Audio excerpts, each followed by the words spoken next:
Alright everybody, Mr. Longo here to refresh your memory on how to sketch a graph, depending on which form it is. So, of course there are multiple ways to do these. Yes, you can use your graphing calculator to check some of them, but why waste the time when these are just really easy things to do? So, the first form is Slope-Intercept Form. You have to remember that M is your slope, and B is your Y-intercept. So the first thing you want to do is start with your Y-intercept because you know it has to be at 4. Because in our equation, our B value is 4. And then our slope is negative 2/3. That means you go down 2 and run 3. Down 2, run 3.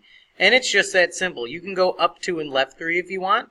Just remember, when you read a graph left to right, if it's falling, it has a negative slope. If it's increasing, then it has a positive slope.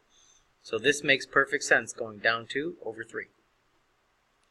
If you are in point slope form, remember, M is still slope, but now our x1 and y1, those are the coordinate x1, y1. It's the point. That's why this is point slope form.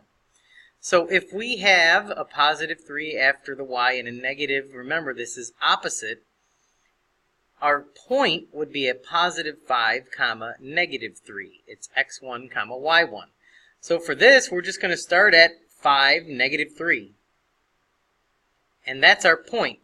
So now we can just use our slope again, which is 2, and go up 2 over 1, up 2 over 1, up 2 over 1, and we have a line represented in point slope form. And they're going to look the same when you're done. You're graphing a line in the form given.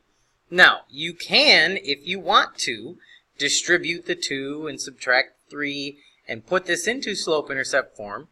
But why take the time to do it if you can just do it really quickly in the given form? Finally, the last one is standard form. Standard form, you're just going to use the x and y intercepts. To do that, you're just going to set 2x equal to 6, and you're going to take 3y and set that equal to 6. You're going to take each of these parts. So x is equal to 3, and y is equal to 2. So you're just going to plot y is 2, and x is 3, and you've got your 2 points, and you are ready to go. But just to show you something, if you go down 2 and over 3, that's going to give you your slope.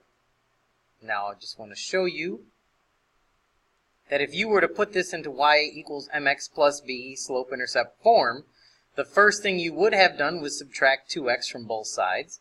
So you would have 3y is equal to a negative 2x plus 6. Once you divide everything by 3, you're going to have y is equal to negative 2/3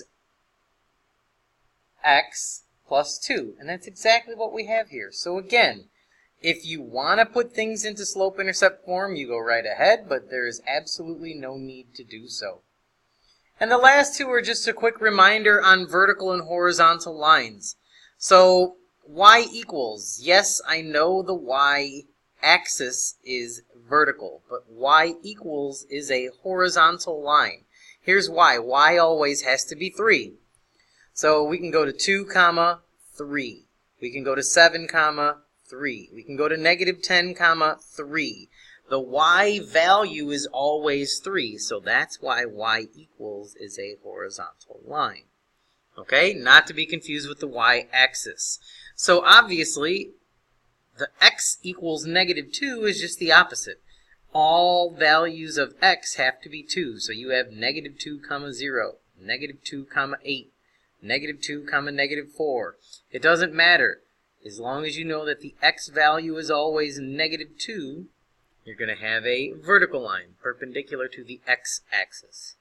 Alright, that's just a reminder on how to quickly sketch a graph. This is Longo and I'm out. See you, bye.